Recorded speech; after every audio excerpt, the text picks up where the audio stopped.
ನಿಮ್ಮ ಪತಿ ನಿಮ್ಮ ಮಾತು ಕೇಳಬೇಕು ಎಂದರೆ ಈ ಕೆಲಸಗಳನ್ನು ತಪ್ಪದೇ ಮಾಡಿ. ಜೀವನದಲ್ಲಿ ಗಂಡ ಹೆಂಡತಿ ಬಾಂಧವ್ಯ ಎನ್ನುವುದು ಬಹಳ ದೊಡ್ಡದು. ಯಾರ ಮನೆಯಲ್ಲಿ ಅಥವಾ ಸಂಸಾರದಲ್ಲಿ ಈ ಪತಿ ಪತ್ನಿ ಬಾಂಧವ್ಯ ಸರಿ ಇರುವುದಿಲ್ಲವೋ ಅಲ್ಲಿ ದಿನವೂ ಜಗಳ, ಮನಸ್ತಾಪ, ನೆಮ್ಮದಿ ಇಲ್ಲದ ಜೀವನ ಇರುತ್ತದೆ. ಈ ರೀತಿಯ ಜಗಳಗಳು ಇಲ್ಲದ ಪತಿ ಪತ್ನಿ ಸದಾ ಅನ್ಯೋನ್ಯವಾಗಿರಲು ಕೆಲವು ಸೂತ್ರಗಳನ್ನು, ಗಂಡ ಹೆಂಡತಿಯ ಮಾತನ್ನು ಕೇಳಲು ಉಪಾಯಗಳನ್ನು ಇಂದಿನ ವಿಡಿಯೋದಲ್ಲಿ ತಿಳಿಯೋಣ. ಅದಕ್ಕೂ ಮೊದಲು ಪಾರ್ವತಿ ಪರಮೇಶ್ವರರ ನೆನೆದು ಈ ವಿಡಿಯೋಗೆ ಒಂದು ಲೈಕ್ ಮಾಡಿ.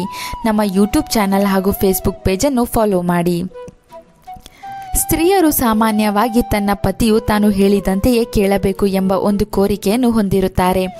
ಪತಿಯು ಪತ್ನಿಯ ಮಾತನ್ನು ಕೇಳಲು ಏನೂ ಮಾಡಬೇಕೆಂದು ಪುರಾಣಗಳಲ್ಲಿ ದ್ರೌಪದಿಯು ಸತ್ಯಭಾಮಾಳಿಗೆ ತಿಳಿಸಿದ್ದಾರೆ. ಅವುಗಳಲ್ಲಿ ಮುಖ್ಯವಾಗಿ ಪತಿಯ ಬಗ್ಗೆ ಯಾವುದೇ ಜಾಗದಲ್ಲಾಗಲಿ ಕೀಳಾಗಿ ಮಾತನಾಡಬಾರದು. ಗಂಡನ ಸೂಕ್ಷ್ಮ ವಿಷಯಗಳನ್ನು ಯಾರೊಂದಿಗೂ ಹಂಚಿಕೊಳ್ಳಬಾರದು. ಗಂಡ ಹೆಂಡತಿಯ ಕೆಲವು ಸಮಸ್ಯೆಗಳನ್ನು, ಗುಟ್ಟುಗಳನ್ನು ಬೇರೆಯವರೊಂದಿಗೆ ಚರ್ಚಿಸಬಾರದು. ಇದು ಪತಿಯ ಕಿವಿಗೆ ಬಿದ್ದರೆ ನೀವು ಎಷ್ಟೇ ನಂಬಿಸಿದರೂ ಅವರು ನಿಮ್ಮ ಮೇಲೆ ನಂಬಿಕೆ ಕಳೆದುಕೊಂಡು ಜಗಳ ಮಾಡುವುದು, ಕೋಪ ಮಾಡಿಕೊಳ್ಳುವುದು ಮಾಡಿ ಮನೆಯ ಶಾಂತಿಯನ್ನು ಕದಡುತ್ತಾರೆ.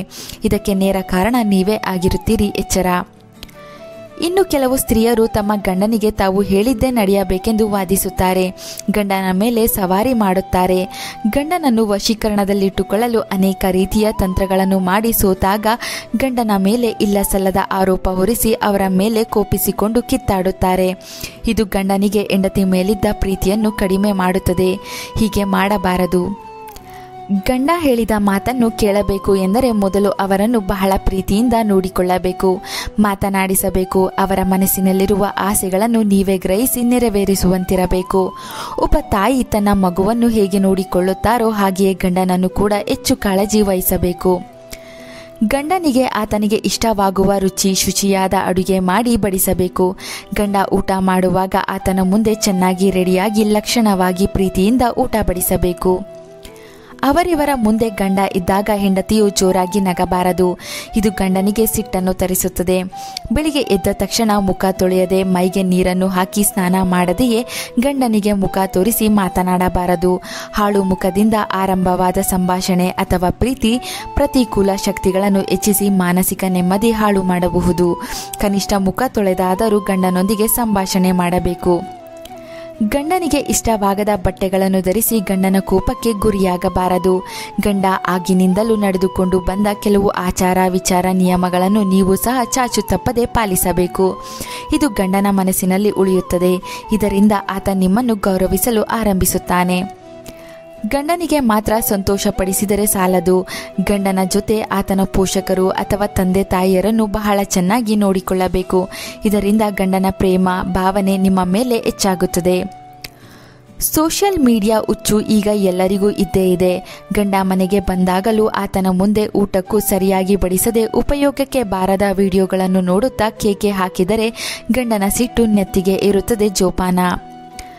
ಗಂಡನ ಪ್ರೀತಿ ನಿರಂತರವಾಗಿ ಪಡೆಯಲು ಮನೆಯಲ್ಲಿ ಕಲಹಗಳು ನಿಲ್ಲಲು ಅಮಾವಾಸ್ಯೆ, ಹುಣ್ಣಿಮೆ ದಿನ ಮನೆಗೆ ಖಚಿತವಾಗಿ ಧೂಪ ಹಾಕಿ ಮನೆ ಒರೆಸುವ ನೀರಿಗೆ ಕಲ್ಲುಪ್ಪು ಬೆರೆಸುವುದು ಮರೆಯದಿರಿ. ಗಂಡನಿಗೆ ಇಷ್ಟವಾದ ದೇವರು ಯಾರು ಇರುತ್ತಾರೋ ಆ ದೇವರಿಗೆ ತಪ್ಪದೆ ಪ್ರತಿ ಗುರುವಾರ ಒಂದು ಸಿಹಿ ನೈವೇದ್ಯ ಇಟ್ಟು ಪ್ರಾರ್ಥನೆ ಮಾಡಿಕೊಳ್ಳಿ. ಇದರಿಂದ ಗಂಡನ ಮನಸ್ಸು ಶಾಂತಗೊಳ್ಳುತ್ತದೆ. ಗಂಡ ಹೊರಗೆ ಹೋಗುವಾಗ ಆತನ ಜೇಬಿಗೆ 4 ಅಕ್ಷತೆ ಹಾಕಿ ನಗು ಮುಖದಿಂದ ಒಂದು ಲೋಟ ನೀರನ್ನು ಕುಡಿಸಿ ಅವರಿಗೆ ಬೇಕಾದ ಎಲ್ಲ ಆಫೀಸ್ನ ವಸ್ತುಗಳನ್ನು ಕೊಟ್ಟು ಪ್ರೀತಿಯಿಂದ ಕಳುಹಿಸಿಕೊಡಿ. ಇದರಿಂದ ಆತ ಮಾಡುವ ಇಡೀ ದಿನದ ಎಲ್ಲ ಕೆಲಸದಲ್ಲೂ ಯಶಸ್ಸು ಸಿಕ್ಕಿ ಮನೆಗೆ ಬಂದಾಗಲೂ ಖುಷಿಯಾಗಿ ಇರ್ತಾರೆ. ಗಂಡ ನಿಮ್ಮ ಮೇಲೆ ಕೋಪ ಮಾಡಿಕೊಂಡು ಬೈಯುವಾಗ ತಿರುಗಿ ಮಾತನಾಡಬೇಡಿ. ಬದಲಾಗಿ ಜಗಳದಲ್ಲಿ ಅವರನ್ನೇ ಗೆಲ್ಲಲು ಬಿಡಿ. ಇದರಿಂದ ಎದುರಿಗೆ ಜಗಳಕ್ಕೆ ನಿಂತ ಗಂಡ ತಾನಾಗಿಯೇ ತಣ್ಣಗಾಗುತ್ತಾನೆ. ಇನ್ನು ಕೋಪ ಇಳಿದಿಲ್ಲವೆಂದಾದರೆ ಹಾಗೆಯೇ ಒಂದು ಸ್ಮೈಲ್ ಬಿಸಾಕಿ ಕರಗಿ ಹೋಗ್ತಾರೆ. ಗಂಡ ಹೆಂಡತಿಯ ಜಗಳ ಉಂಡು ಮಲಗುವ ತನಕ ಅಂತ ಕೇಳಿಯೇ ಇರ್ತೀರಾ ಅಲ್ಲವೇ? ಮಲಗುವಾಗ ಆದಷ್ಟು ನಗುಮುಖದಿಂದ ಅವರ ಆಸೆಗಳನ್ನು ಪೂರೈಸಿ ನಂತರ ನಿಮ್ಮ ಕೋರಿಕೆ ಅಥವಾ ಯಾವುದಾದರೂ ಆಸೆಗಳಿದ್ದರೆ ಪರಸ್ಪರ ಮಾತನಾಡಿ ಮರುದಿನವನ್ನು ಖುಷಿಯಿಂದ ಆರಂಭಿಸಿ.